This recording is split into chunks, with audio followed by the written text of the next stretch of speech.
Welcome to Sexploration with Monika, broadcasting live in downtown San Francisco at the Edge of Insanity Studios.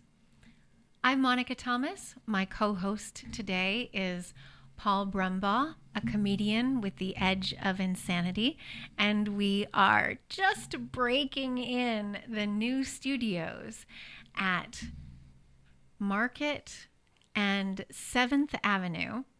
And so bear with us a little bit as we're kind of just testing the buttons and knobs and switches and dials and making sure that everything sounds terrific. We have an exciting and very learned guest today, Dr. Marie Thouin. She's got her doctorate in sexuality. Is that right, Marie? Well, technically East-West psychology, but with my dissertation being in the field of human sexuality, yeah. East-West sexuality. Well, East-West psychology. East-West psychology. What does that mean? So, East-West psychology is like this multicultural exploration of human psychology. So, it's not really even just limited by East and West. You know, we also explore South and just really different approaches. South? What is South? Where is that? Indigenous traditions. Oh. Traditions of the global South. So, like Maori or like all kinds of sexualities, like indigenous cultures in Australia, like that kind of South? Yeah, exactly. Oh, how interesting.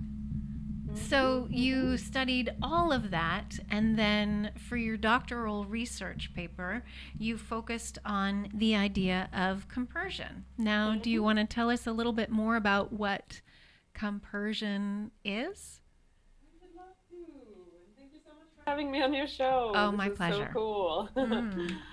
So, yeah, compersion is an easy way to understand it. It's the opposite of jealousy. So, it's empathic joy, sharing the joy of another person, even in the instance that it does not benefit us directly. So, in a general sense, compersion is just, sharing somebody's happiness, being happy for someone when something good happens to them. And in a sexuality realm, in a consensual non-monogamy realm, it means being happy when our partner is experiencing joy with someone else, with a different partner. And that's what I studied in my dissertation is compersion and consensual non-monogamy. So, how did you study compersion in your dissertation? So I interviewed people who were part of non-monogamous relationships and had experience with compersion. And I did in-depth, open-ended interviews, which meant that I spent about an hour with each person and asked them, like, how do you experience compersion? What kind of sensations do you have in your body? And more importantly, what does it take for you? What are those contextual factors that will promote your experience of compersion and which ones hinder it? In what context do you experience it, in what context do you not? So that was really interesting because it led to sort of a roadmap to compersion, to what does it take, what needs to be in place for people to experience it, generally speaking. And how big was your study? So 13 people, so it's a pretty small sample, but because they were at length interviews, it still led to a lot of rich data. Mm. Well, So that's why that's we call why it you have to go qualitative. deep to get Yeah. some. Yeah, Mm-hmm. cool. Yeah. Tell us more about the idea of compersion and where this started, because compersion is like a brand new idea. Most people think that jealousy and love are connected at the hip. Mm-hmm. Mm-hmm. Well, it's not a brand new idea in a sense where mudita is a Sanskrit word for the phenomenon of compersion, and that's a very Wow. ancient Buddhist term. Cool. And in Buddhism, the idea of sharing somebody's joy is really intrinsic to the qualities of the enlightened person. There's four qualities. There's mudita, or compersion. There's loving kindness. There is compassion, and there's equanimity. So the idea that shared joy really kind of remedies the illusion of separateness between us is a very And another old and a person. very spiritually foundational idea. Yeah. And it's so helpful in sexuality. And it definitely does come into play with sex because that's what we're trying to do is we're trying to eliminate the separateness at least while and before and after we have sex, and then also in relationship, how do we understand each other? Mm-hmm. Right. I mean, even when we think about like a monogamous couple, for example, like making love, like there is an element of course, like we want our own pleasure, but where does our pleasure start and the other person's end, and vice versa? Like, like the line between your pleasure and my pleasure is not always very finite. Like there's an element of empathy and blurring that boundary. Oh, And I've had it be completely obliterated depending on the amount of turn on that I have. You know, yeah. like Mm-hmm. as you, I mean, let's talk a little bit about mirror neurons. Would Mm-hmm. you like to Mm-hmm. start? Well, yeah, I mean, really, mirror neurons are a foundational mechanism through which we experience empathy. And it's a very primal thing that we have as human. It's a gift. Mm-hmm. And I'm sure you have a lot more to say, but in the context of compersion, when we do experience empathy without the idea, without the other mechanisms that say like, no, I should not experience empathy in this situation, then it's like your joy can become my joy. Right. Well, and so what I love about mirror neurons, particularly, and as we go deeper into arousal, the more turned on we get, we start actually like receiving the data, or we can receive data of like, where does my partner want to be touched? Where what would feel good to them. And then you start getting even more information, like a clearer roadmap for both of you to experience pleasure. Mm. These mirror neurons really help us out. And it's not just, sex that they help you. And then I talked a little bit before the show about how advertising has kind of kidnapped the idea of mirror neurons and used them to sell us stuff, by showing you pictures of pretty people doing things that they want you to potentially become addicted to, or just even biting into a big juicy sandwich, right? Like they're like, ooh, look at this big juicy sandwich. But really, like, yeah, that does look good, but, is it really good for you? And is that you wanting that sandwich, or is it just, the television that wants you to want it? So it's really starting to think about like, oh, what is influencing my mind? And you get to decide, right? Like you get to decide, what do I want to influence my beliefs? Right? Mm-hmm, Yeah. mm-hmm. So you actually explored like, how do I get more compersive, right? I guess Yes, that's a yes, word, yes, that's a word. compersive Mm-hmm. feelings in a relationship, because, I don't want to feel jealousy. Kind of, it makes me feel sick to my stomach. Mm-hmm. How do I feel more compersion? So what are some of the ways that people were finding? Mm-hmm. So yeah, there were six factors that came out as the main things that promote compersion. Some of them really you don't have that much control over, but some of them you do. So the one where you can really work with yourself a lot readily is your mindset, your mental predisposition. Are you really on board with being in a non-monogamous relationship? And how do you conceptualize jealousy? Do you consider jealousy something that is just so big and you need to be a slave of it and you need to change your behavior because of it? Or is that something you can work on and Yeah, embrace? controlling other people's behavior because of your jealousy. Right, right. So it's a matter of values and mindset. Mm-hmm. So that's number one. Number two, also something, of course, you can work with, but might take a little bit longer, is your sense of security within yourself. And we're talking about, maybe a sense of secure attachment can really be helpful there, but also self-care, having your own back, being in a good space. People would say, like, well, if I had a good meal and a good night of sleep, I'm a lot more likely to experience compersion than if I did not and I feel really out of whack in my body.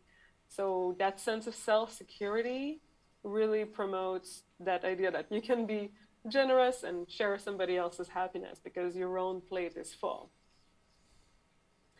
Then, yeah, you want to say? Well, I was just wondering about, how people could use these ideas even if they were in a monogamous relationship. Like, taking care of yourself, even, when your guy is just out on a stag night or something. You could, some of the tips and tools that people could go for, when they were just feeling lonely or something. Do you, I mean, I don't want to stop you from your 6 things because they sounded really good too. But yeah, like these are all really factors that can be applied to different types of relationship. I mean, most of them. So actually, if I go through them, so the third one would be a sense of security and trust within your relationship, where you might experience compersion or not. So if your relationship is on the rocks and the trust has been broken and the communication is not good, there's not enough trust, it will be very difficult to feel that empathic joy. But if you do have a lot of transparency and everyone is on the same page and there's a lot of trust, then compersion is a lot more likely to occur. So again, yeah, that can be applied to monogamous relationships as well. The next one, though, is a sense of positive regard towards your metamors, who are your partner's other partners. If you feel good about those people, like if let's say I have a partner and then they're dating somebody else, if I feel a sense of trust and just positive regard towards that person, I think that their relationship is additive to my partner's life and it's a good influence, so to speak. I'm more likely to feel supportive and to feel like I can share their joy. Versus if I think this person is toxic or just is not a great addition to their lives, to our lives, or if I'm just really threatened by them, maybe there's an element of who they are that really brings up my sense of comparison and insecurity. Like, let's say it's a person who's like younger and I consider them more attractive and I'm really afraid that they would steal away my partner. Maybe they don't really respect my boundaries or our boundaries as a couple. That can be really destructive to having a compersive terrain. Let's talk about a little how to establish those boundaries in a conversation with your partner. Like if you're starting to think about, is open relationship a thing that I'm even willing to entertain in my relationship? Like what are some of the beginning conversations that you need to have about particularly boundaries? Well, I mean, it would be great for both people to express what are their desires and what are the things that they really don't feel ready for. Like, what are the things that they would like to explore with other people, and what are the things that really is kind of a deal breaker if their partner was to do that. And then it's kind of a negotiation, really, like it's Is finding it the comparing middle lists at ground. that point? Is it comparing lists with your paramour? Yeah, basically comparing lists and finding that area between, the two circles, that Venn diagram, so to Right. speak, of like, okay, this is what we both can feel, we can tolerate. We will not run away, if this happens. We'll maybe not, like, I don't think compersion is necessarily like a good first objective to shoot for when you first open your relationship. It might be too unrealistic. Maybe both people are a little bit nervous and they don't want to have that extra pressure of feeling like, oh, we need to feel compersion right away. Like, just to be neutral, to have that neutral benevolence and that tolerance and that acceptance of like, okay, my partner is going on a date with someone and I can handle that and I want them to be happy. It fits into my philosophy. That can be enough. I think compersion is a great concept, but it shouldn't be used to put extra pressure on you. Like, oh my gosh, in addition to having to open my relationship and be okay with that, now You I have have to to really, feel compersion. Like that can be actually like yeah, feel this counterproductive. high level feeling. Mm-hmm, Right. mm-hmm. So, how do you, like, what are some of the things that you recommend to the people that you work with, your clients? Like, what are some of the tools that you offer them in terms of, like, how to avoid feeling super freaked out that your partner's out on a date right now? Hmm. Well, there's many things you can do. So maybe if I just finish running through those factors, because these are really going to be the things that you can have in place. So again, Mm, like please. having your mindset in a good place, that's really primary. And you can do that through reading some good literature and listening to podcasts like yours and, you know, feeding your mind with validating information and cultivating your self-care and your self-confidence, cultivating great communication and having agreements within that kind of communication and security within the relationship, to have those clear agreements around boundaries and what is okay, what is not okay, and when do we communicate? Like, if I'm going to set up a date with someone else, like, when should I tell the partner, and to what extent do you want many details or not? Like, kind of planning for that communication is really Mm, key. mm-hmm. Planning for reassurance strategies. So if I get insecure because you're going on a date with somebody else, to have a permission to go to you and ask, like, hey, I need reassurance. I'm sorry, my insecurity is up. And then have a way to just like be able to have that communication in abundance. Mm, mm-hmm. And then the other factors are, are there benefits to me, in regards to my partner going to have a relationship with somebody else? That is not always the case. And compersion, the idea of it is that you might feel empathic joy even if there is no benefits to you, but those benefits can really help. So does it give you permission to also explore other people sexually and romantically? Does it enrich your life? Does it create more growth and more open communication in your relationship? Mm-hmm. Does it relieve the pressure that you might feel from feeling like the default monogamous paradigm asks you to fulfill all of your partner's needs? Right. I mean, So, because your partner might have different kinds of fantasies, that you don't share. Like maybe they're really into BDSM or something else. And then that way you can explore that.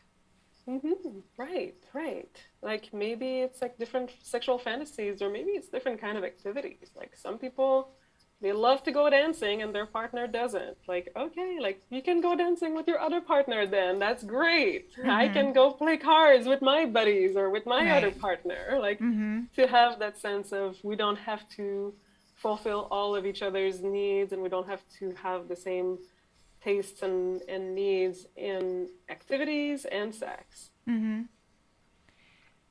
So, what I would imagine is that, did you get through all of them?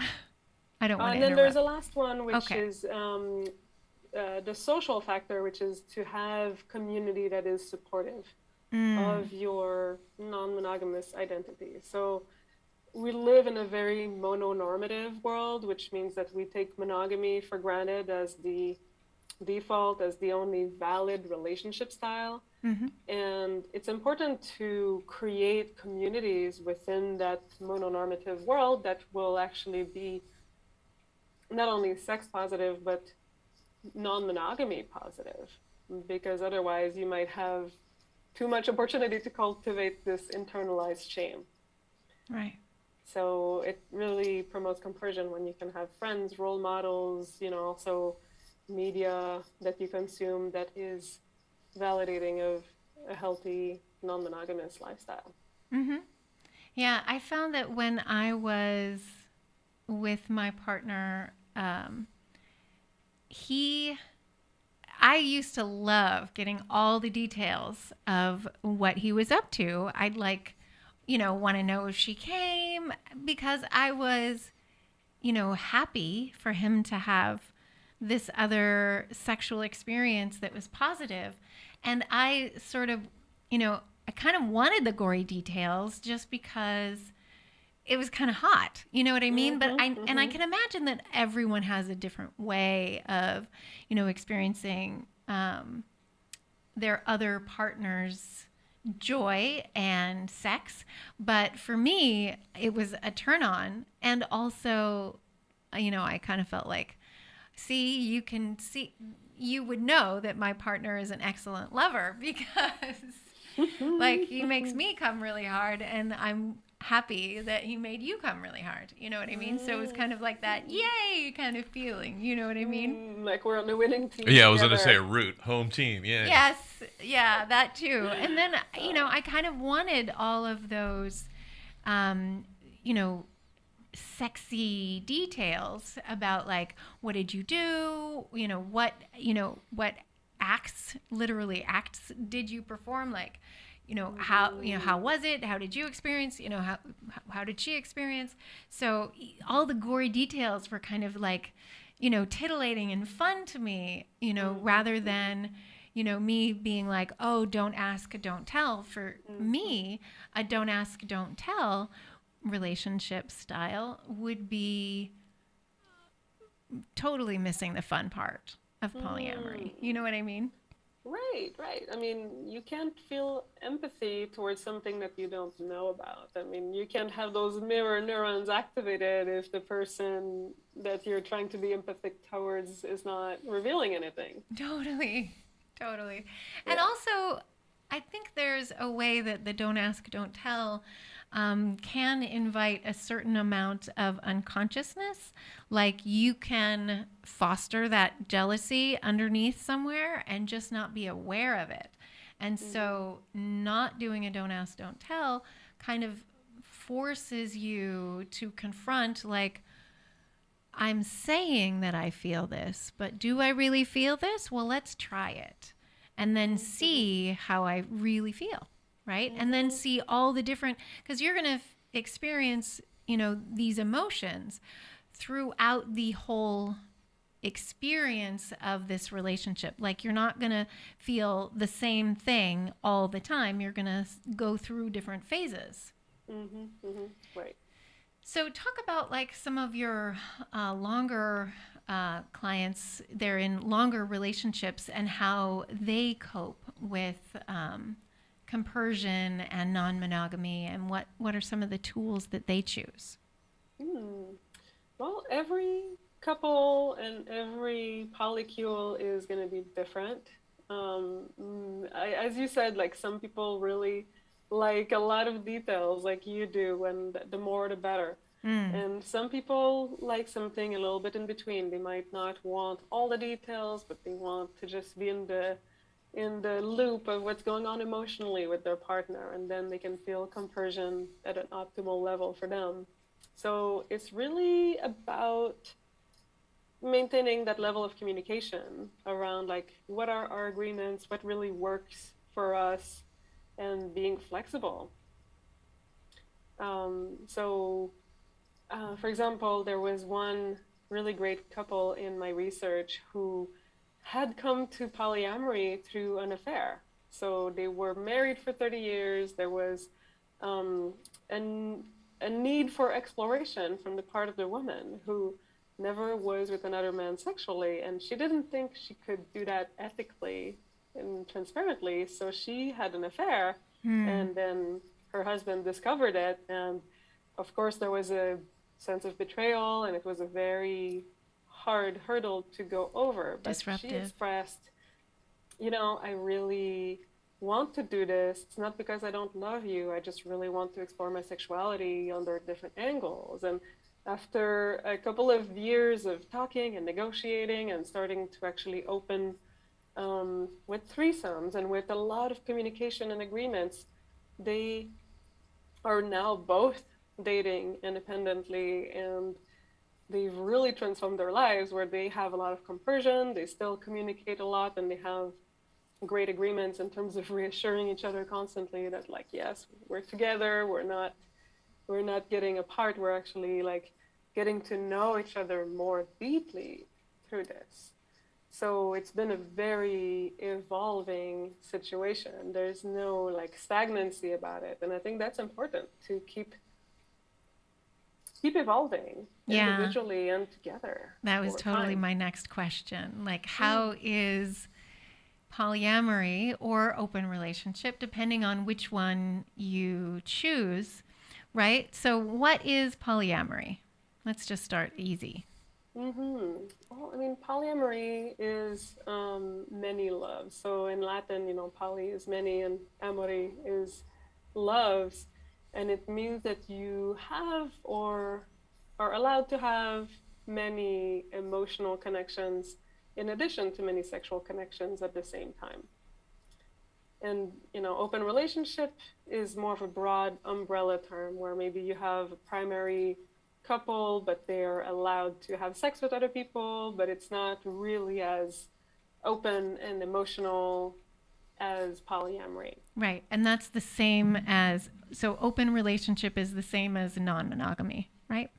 Well, consensual non-monogamy is an even bigger umbrella term, and that would include open relationships and polyamory and swinging, and even casual dating that's not monogamous.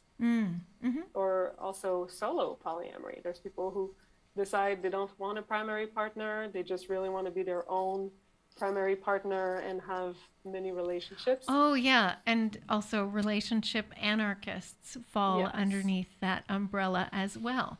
There's Yeah. so many like different flavors of, this kind of relationship style. So you can really decide like what does work for me. Exactly. And And how, the key, the go key is ahead. really consensual. Like the idea that non-monogamy is very mainstream because a lot of people cheat and they perform non-monogamy without the full transparency and honesty towards their partner. But consensual means that everyone involved is informed and consenting. Yeah, non-consensual non-monogamy is cheating. Yeah. Yeah. And how does polyamory or non-monogamy or, whatever you're deciding to label yourself as, how does that feed into presence in the moment, both with and without your partner, like intrinsically with yourself, like in the conversations that you have with yourself and in the conversations that you have with your partner? The beauty of it is that it's a very fresh path where there's not a lot of systems and templates already established.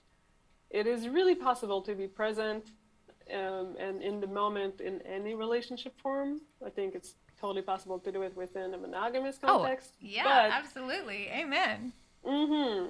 But with the monogamous template, there is so much already kind of established that it's easier to go on automatic pilot. Right.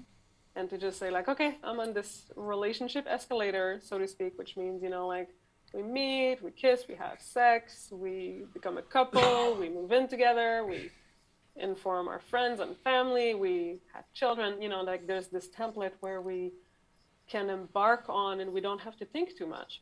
But in polyamory or non-monogamy, we don't have that kind of template. So everything is really a conversation with everyone who's involved about co-creating something that works for everyone and being really present to what do I want? What do you want? How do we manage? How do we navigate this in a very intentional way? And you have to actually talk and use your words and talk about like what you really want, like break it down. Right. Yeah, there's no way around it because it's already very complex to have one relationship that's healthy and communicative, and you cannot really attempt to have several concurrent relationships without an extremely high level of communication and attentiveness and presence. Otherwise, it's just gonna be it's gonna be pretty messy. Yeah, I mean it's messy probably anyway, but Yeah, you exactly.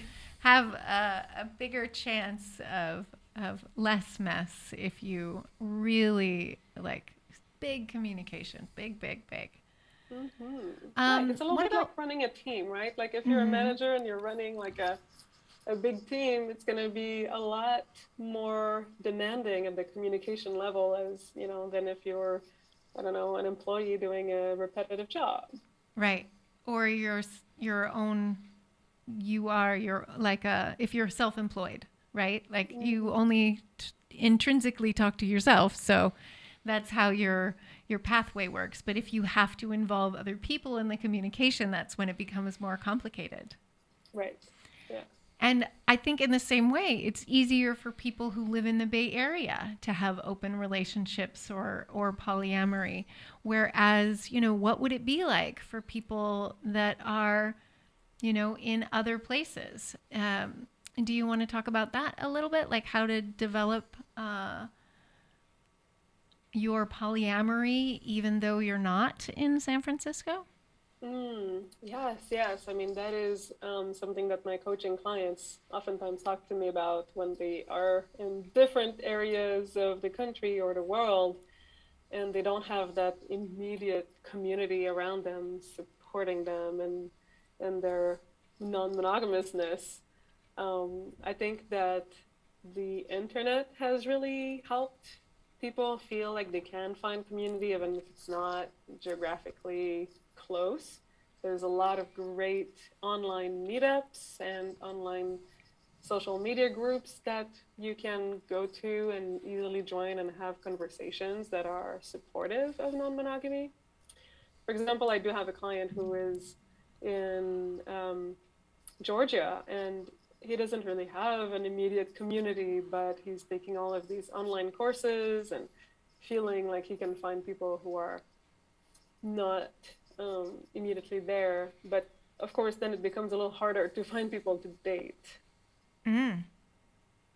Like you can have a lot of people to speak to over the internet, but when it comes to dating, then it's, you might have to travel a little bit or, Yeah, how does it's he navigate that? Does he just tell people that he is into open relationships and hope that they are okay with it? well, yeah, I mean, you have to be transparent. So people who are okay with it will be, and then, it might mean that someone has to drive a little longer. Mm, mm-hmm. And then if people are not okay with it, then they will say so. So, I mean, it brings up the sometimes a challenge of just being transparent and being then stigmatized. It's a little bit like homosexuality or other sexual minorities, especially in places that are not as urban and progressive and open-minded and accepting as we are in the Bay Area or urban centers like New York City and other big cities. It could be more of a risk to come out. Really, it's a coming out process. Coming out as polyamorous can be really stigmatizing. Mm-hmm. Yeah. I can imagine that, people have negative fallout as well, when they come out to partners as monogamous and especially their family. Mm-hmm. And Mm-hmm. then how do they deal with that? Absolutely. Absolutely. I mean, there's no universal way to deal with that. I mean, it's first the process of coming out to oneself also, because we all have a level of internalized mononormativity. Just Mm. like, we're born in a society that has a lot of heteronormativity, which is the Heteronormativity. assumption that, Yeah. heterosexuality is better than other sexual Or orientations. it's And just that the only choice anyone was offered, if they mm-hmm, were Catholic, for instance, or mm-hmm. any kind of, I mean, most Americans are mononormative, right? Yes, absolutely. So coming out to oneself first can be a whole process in and of itself, and then coming out to other people, you have to be oftentimes selective about who you come out to. Coming out to your boss and to your people who might want to rent you an apartment, like it's risky because there's no legal protection Mm-hmm. yet. Like Mm-hmm. you have protections on the basis of religion and sexual orientation and gender, etc., but you don't yet have protection based on relationship orientation in this Ah, but these country. times are a changing. But Mm-hmm. it's going to take work. Like Oh yeah. someone's going to have to volunteer and be like, this is what is essential to me. And then, of course, the way that, you know, it's litigation, actually. So someone has to be denied that right. So they have to come out of the closet, get smacked down, Mm-hmm. not get that apartment because they came out as polyamorous. And then they have to sue. And then they have to have the money to sue. So it's not gonna. I'm not trying to but it does. discourage everyone, but it's gonna take many years. Right, but doesn't it? It's kind of like Marie just said, though. It also kind of starts with us, right? It starts with us identifying it and moving the ball forward, if you will. It's very empowering to believe that we are changing it right now. Yeah, sort of we are, but I also think someone's going to have to lose their apartment and then get sued. I think a few people may, but yeah, you're right. There's always those champions for that cause. Yeah, thank God. And thank you for doing your hard work, at least in making it, I mean, now being a doctorate, right? Like then you can really start to work with a lot of clients and tell a lot of people that, there are these 6 ways to make sure that you're experiencing compersion more frequently. Like here's how to have this feeling more often. Mm-hmm. Yeah, I mean, it's a very multifaceted cultural change. Like there's people, okay, like us academics who put the words out there because really language just shapes our culture in very powerful ways. Yeah, it's huge. So, having the word compersion in the dictionary will make a great difference when it happens. I hope it happens soon. And then there's people like you guys, in the media who spread and disseminate those ideas. And then there's people, who are working with the legal system. And there's also groups right now who are working towards, those legal fights to protect polyamorous and non-monogamous folks from discrimination. So it's happening at all these different levels. It's a little bit to me like the fight for gay rights in the 50s. It it's like we're walking in the footsteps of those fights and cultural changes. Yeah, we're standing on the shoulders of giants. Yeah, exactly. I often think about like, oh, the feminist revolution and how, how that gave me so much more opportunity that I didn't have to rely on getting married in order to make sure that I can get a job that pays well, and Right. all of these little subtle changes that are taking years, of course, years and years and years, but we're finally getting into the point of history where, things are just so exciting, and there's like you're starting to see the infinite possibilities of relationship reality, right? Infinite. Absolutely. That's what Dossie Easton was writing in her book with Janet, right? Janet. Yeah, the ethical slut. Exactly. So that they both like envisioned this world where there were infinite possibilities. And I really feel like, and especially, back in the 60s, that was a very like small segment of society. Like everyone else, thought that people in San Fran's freak show was, they're like, whoa, I don't know about those people. The people in the Midwest, they were not getting, the summer of love energy. Right. So it really takes a lot. Right. So in your coaching and your interaction with compersion and all of this, what are some of the things that you feel, when you're first starting, that you should definitely try, and then on the other side, definitely not try yet? Hmm. Like, we've already talked about threesomes, so that's a thing that you might want to try, but you'd also want to talk about it with your partner first. But what are some of the other things that were like, oh, I don't know, like you definitely want a manual or a roadmap before you try this? It would really have to be really catered to every person, every relationship, because Mm-hmm. some people are just really comfortable diving into the deep end and having sex with other people right away, and that's just great. Like they're not super afraid of that and they are ready.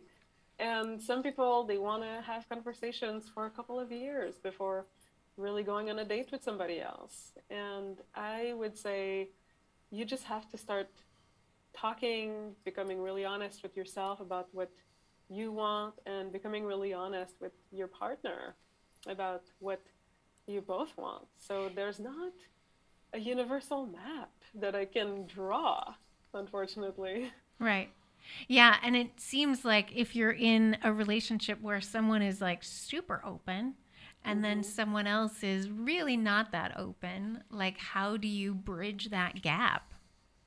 Well, I'm sorry to say for those of us who are faster, but you kind of have to go at the pace of the The slower lowest, person. yeah, I would think so because Hmm. again, I'm listening to you and you're telling me, especially when you're talking about the primary relationship with your paramour, you're both putting your desires out there, like you said, put the circle out here with your desires, the Oh, the circle Venn with their diagram. Yeah. desires, Yeah, and then exactly. whatever's that intersection. Yeah, But I whatever think you both everything want should to be do. open for conversation, but it's that center section that's the negotiation piece, right? And Yeah. so that's where people, at least those two primaries, really feel safe, right? And so I'm thinking it really starts there, right? Yeah, Right? in I the mean, Venn because if there's diagram of no. what you both Oh, I'm sorry, want. go ahead. Oh, no, you go ahead. Oh, I was just gonna say, like, if there's no safety, then nothing more can happen. Right. Right. Like if both of you feel like I'm going to try this and then one of you tries it, then it's all like then you have to have like a big like, oh, I feel so hurt, and there's a lot of then decompression that has to go on in your relationship. Right, and I mean, it's normal for pain to happen, but as much as you can really have relationship agreements that both people can keep, that will create a structure for safety. Versus, like making agreements that one person is not keeping, and then not only do you have to deal with the pain of what happened, but the pain of betrayal and Mm. feeling like, oh my gosh, we agreed on this and you didn't do it. So Yeah, how having do really you good deal with agreements. that in coaching when someone You breaks an know, agreement? I mean, that's I a imagine really it's good different. question. Mhm. I mean, it's a little bit like cheating, right? Like Mhm. when someone cheats and then you have to look at, can we repair this? Can we repair this relationship? And there's different levels. Of course, there can be different, breaches of agreement at different levels of severity and impact. Like it's okay that And you had sex with someone else, but I asked you to use a condom. yes, exactly. I mean, there has to be, first of all, like taking responsibility for, from the end of the person who messed up. Like, if they don't take responsibility for what they did, then you can't repair. There has to be Oh, like ownership. forgiveness. Mhm. Exactly. Like, there has to Mhm. be acknowledgement, like, hey, this is the hurt that happened. I'm so sorry I hurt you. What can I do to make it up? Sincere remorse and sincere acknowledgement of like, wow, this is what I did, and it was not okay. It was not within our agreements. Before you launch into justifying and explaining and like talking about your side, like there has to be an acknowledgement of the hurt, like almost like emotional right of way for the person who is in distress, who was hurt and betrayed. But then there can be a follow-up conversation of like, okay, like this agreement did not work, why? And does it mean we need to redesign our agreements? You know, if we made an agreement and it was not kept, like what happened? And have like maybe this person is saying, oh, well, I don't want to use a condom because it makes me feel too far away from this person, or it doesn't feel good, or I need maybe like a condom that doesn't, it's not, you know, it's thinner, or I don't know. Right? Yeah. Like trying to figure out how you can actually create new agreements that you can and will keep. Yeah, because if they just break again, like they just break the agreement again, then it's like, oh, you know, it kind of adds more discouragingness to the conversation, right? Like you're all licking your wounds. Yeah, So. I mean, it ultimately can be really harmful to the trust. I mean, trust is something that needs to be earned a little bit, like you put money in a bank account every time you do keep an agreement. And then if you keep withdrawing all that money from the bank account and the trust gets depleted and you're in debt, I mean, it's really hard to continue building a happy and fulfilling relationship when that trust is depleted. Yeah, definitely. And I can imagine that, you know, especially there's different kinds of jealousy as well. Like there's different reasons that you might either feel jealous or like, okay, so let's talk a little bit about jealousy because it's not just one emotion. What are some of the underlying emotions in jealousy? Marie?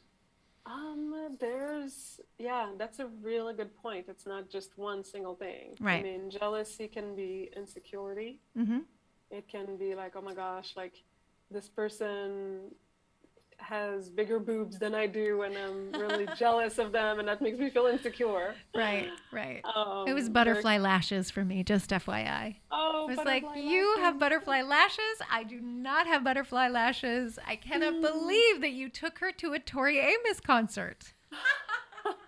You know, so I wasn't upset that, you know, I was happy that he, you know, went on a date and, you know, I don't know if they actually had sex, but, you know, I was happy that this happened, but I just was so disappointed, that he took her to a Tori Amos concert and gave her a free ticket because, you know, I wish it would have been me getting the free Tori Amos ticket, right?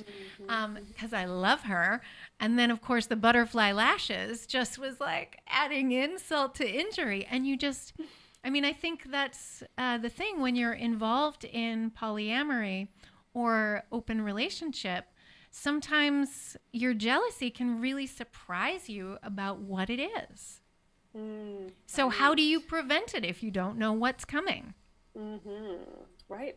I mean, you have to experience it to learn about it. So there's no way to just safeguard yourself from jealousy from the get-go. I mean, there has to be willingness to be in pain to a certain extent. Like we must build as many security structures as we can, but then we also have to be willing to not be comfortable. To go through it, to actually experience those feelings. And what are some of the ways, what are some of those structures that people can build to deal with when they experience like, oh, I can't believe you took her to Tori Amos without, you know, asking her for money. Right? I mean, it's totally superficial, right? And that's kind of what I was noticing. Like, wow, I am so well, yeah, but it's also like it was such a big surprise for me at the time, right? Like I didn't know that I would be triggered by someone else going to Tori Amos and not paying for the ticket because I wanted to not pay for that ticket. How long were you had been in that relationship at that point? 2 years. Okay. So if it had been month one and the Tori Amos concert was coming, do you think he would have made you pay? No. Okay. But he probably wouldn't have made me pay anyway. I was just, You were the gonna other thing pay. I would have You felt, were gonna pay. No, I'm I kidding. felt, I felt like I also was taking on, like, I probably wouldn't pay, and I would feel guilty making you pay for the ticket. I mean, because there's Right. just so much story involved in dating and relationships, because, what was real is we were both, I think we were even both homeless. Like, so I'm professionally homeless for sex talk, right? So I was, Okay. house sitting, and while doing my radio show, like, I was moving around from place to place, and Brent at that time, I think he was in between houses, so he was coming with me, and we were both living this very free and easy lifestyle with polyamory. But then he took this beautiful girl with butterfly lashes, and I do love her. She's a very nice person, and we have worked it out since then.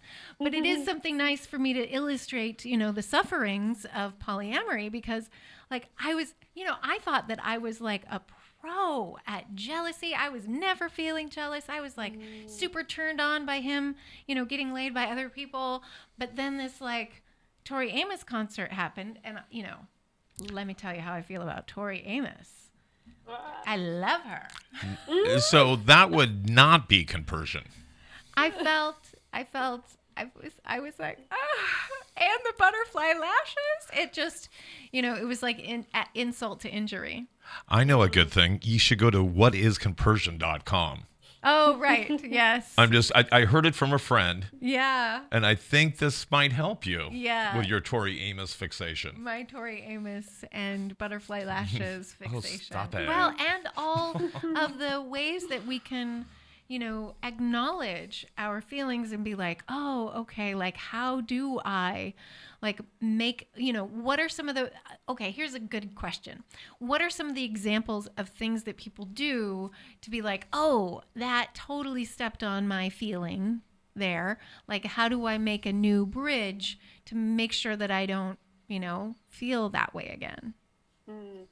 I mean, one thing is really about feelings of specialness. A lot of couples, will establish structures like, okay, you can take your other lover out to dinner, but not in our special restaurants that only you and me go on dates, traditionally at. Mm-hmm. So making sure that you have ways that you find that kind of specialness and uniqueness with your partner, if that's really going to make you feel more reassured and more secure. Like investing resources in another relationship when you feel like you're not really receiving a lot of resources from a partner, like in your example, is a big way that people get triggered and jealous, because I mean, it is that kind of very primal idea of like, okay, like, I'm investing in this relationship, it's a nest, we're both putting our resources in this plate, so to speak, and then, oh my gosh, you're taking some from our plate to give to somebody else. That's when our very primal biological sense of threat can kick in. Mm-hmm. Yeah. So let's talk a little bit about being triggered and how to deal with being triggered in a healthy and delicious way that will lead to you not breaking up rather than to you, like, ripping everything down. Throwing plates. Yeah, exactly. I can't believe you did that, right? I mean, it's important to know what our triggers are, and that, Prevention again, is a good medicine. Yes. You can't really know until you experience it. So to give yourself a lot of slack and a lot of self-compassion and compassion towards your partner as you're exploring this new terrain and experiencing those new triggers that maybe you haven't had to face in other situations. Mm-hmm. And then, it's kind of a balancing act between making sure that you're not like constantly beating your head against the wall against, like those same triggers too much that you are going to go crazy and start throwing plates around, but also being willing to say like, okay, like, what can I do to expand our freedom without just, reverting to mechanisms of control? Because the whole point of polyamory is to Not release controlling an someone element else's of control. behavior. So it's always like this balancing act between controlling so that you don't, push yourself and your partner over the edge, and have the willingness to walk towards more freedom and confronting your demons. Yeah. So I had learned this little interesting thing about cortisols and being triggered is that when you are triggered, so you get your fight or flight mechanism, your pathway's like, phew, and now you're like, I'm triggered. So, maybe you have that sick feeling in your stomach, or you're like super stressed out. Like that feeling will last for the half-life of that feeling is 40 minutes. So what's great is if you can stay connected. And my friend Reed Mihalko of readaboutsex.com does this really amazing thing in relationship coaching where he will actually make contact with his partner, like just holding hands, but they won't talk about the thing that is triggering them. They will just maybe hold hands under the table and like do something else, or like go on a walk, make sure that their attention is directed in a different way, but, stay connected either physically or emotionally or something like, and it depends on the relationship, like how you can, stay connected. But then, move through an actual time and put some time distance, which is, that half-life is 40 minutes. So you might still feel, depending on how much adrenaline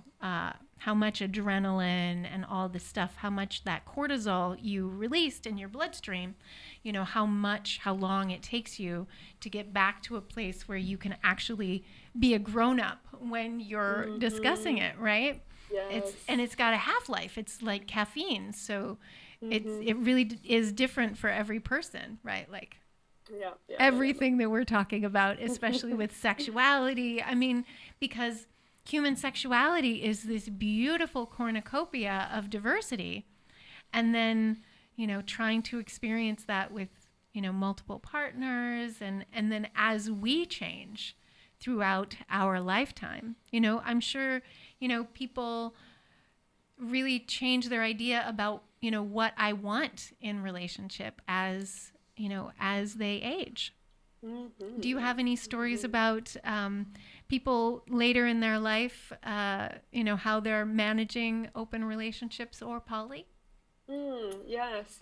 I have several stories actually from my research from folks who were in their 60s and 70s and 80s who had been polyamorous for decades, and were talking about how as they age, sex became a little bit less important in their relationship, and friendship, and the sense of really having a community of people who maybe were a combination of current lovers and ex-lovers and people who care about each other was really the main course, in comparison to maybe like 30 years ago. They were, focused a little bit more on the sex part. So it was really beautiful to see them just not deny sex and still, having sex, but just having an evolving polycule or poly community. And what's a polycule? 80s. What's that? I'm just teasing. I mean, I know the answer to what is a polycule, but I'm going to ask you, what is a polycule? It's kind of the polyamorous ecosystem of people who are in your relationship sphere. Yeah. So to speak. But it's kind of like the people that you have sex with and their partners. Exactly. It's your poly fave 5. Oh, okay. Yeah. Or your immediate. Yeah. I mean, maybe it's more than 5. Maybe it's less than 5. When I was polyamorous, I did find that 5 was just about as much time, because, it's when in polyamory, you do have a certain amount of time and bandwidth. Let's talk about that. When you're feeling at your limits, like how are some of the things that you can I mean, you're not going to have a dating game of like people and like eliminate them from your, you know, dating pool, but like how do you deal with it when you feel you've got too many partners? Right. Let me just readjust my computer here. I feel like I'm just like in the sun. Sunshine is just in my face now. Okay, this is better. I mean, yeah, like we say, like love is illimited. Right. But time is not. Mm-hmm. And days of the week, you know, because a lot of people are like, okay, Sunday and Monday are my days for my partner, my primary. And then, you know, like we have a rotating thing on Tuesdays with this partner, you know, like they actually have a tertiary schedule per days of the week. Mm-hmm, mm-hmm. Yeah, I mean, having a shared calendar is a good idea for people who are sharing partners and having very complex social schedules, to make sure that everyone is kind of in the loop. And again, it's about intentionality. Like in a monogamous relationship, you might not have to think about this. Like you come home to the same person every night and you get into a routine. You don't have to think like, where's my partner? Am I getting enough of them? Sometimes it's the opposite. It's like, go away. I have too much of you. But in poly relationships, if you have multiple partners, then for everyone to feel like they have a fair share or, you know, like and I can't believe you watched that episode of that show that we were supposed to watch together with them. Yes, again, the specialness, right? Right. Yeah, there's so many variables that really can jump out at you. Is there anything else that you've really, you know, that you started your relationship on or you started your research on compersion, but then you found really surprising by the end? You know, a couple of things I think are super important and kind of counterintuitive. Important to know is, first of all, you can and often will feel compersion and jealousy at the same time. So if you think that feeling jealousy means that you're not a good poly person or not poly enough, that's not true. I mean, people have jealousy. It's a very natural emotion, and you can definitely experience compersion or having a compersive attitude, but still having an element of jealousy in you, and that's okay, as long as you can still manage having a really great relationship and not limit your partner's freedom and revert to controlling and or toxic behaviors. And then the other thing is compersion is not this on or off switch. It really is a spectrum. So again, like there's people who might expect of themselves or expect of their partner, like, oh, you should be so happy for me. Like I deserve compersion. I've heard, you know, people and clients say that. Yeah, like demanding compersion from a partner, and that's just not helpful. Yeah. Like, and should is generally not helpful. Yeah, exactly. You're shitting on people. A more helpful, you know, question is like, what would help you feel good about this? What do you need to feel my love? And what do you feel, you know, what do you need? Yeah, what do you need to feel my love? Oh, I know. That's such a good question. Yeah. That question more often. I'm not going to say it. What? Oh, no, just that voice in my head that always says those silly things. Oh, you mean, okay, the thing that you're not, well, and that's the thing. I mean, I think that people like don't, like they censor themselves and they don't want to say, maybe the truth that's hurtful, or, you know, they just don't know how to say it. Right? Right. Well, thank you so much for coming on Sexploration with Monika. You have 2 great opportunities for people to explore compersion. There's your website, whatiscompersion.com, which is where you detail your non-monogamy research. And then you have loveinsight-dating.com. And that's where people can ask questions about your coaching and, you know, see if it's a good fit for them. What are some of the things that you usually ask people when they are thinking of working with you?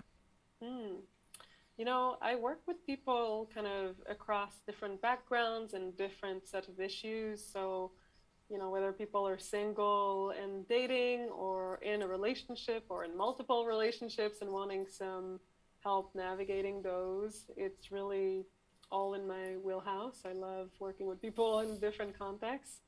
And the question for them is really like, where do you want to grow, and do you feel ready to just kind of reassess some of your assumptions in order to grow towards more of who you are? What are the beliefs that you have that you haven't examined yet that could make you feel more free?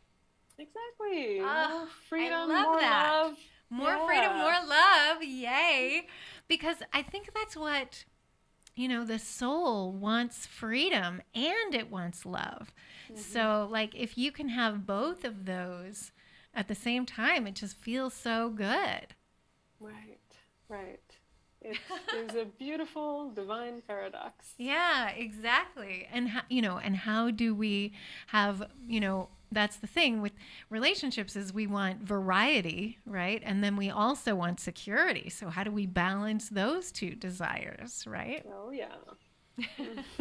Yeah, there's so much question here. of the century. Right? We should do this again soon. Well, we have to because there's just too much information and not enough time. Right?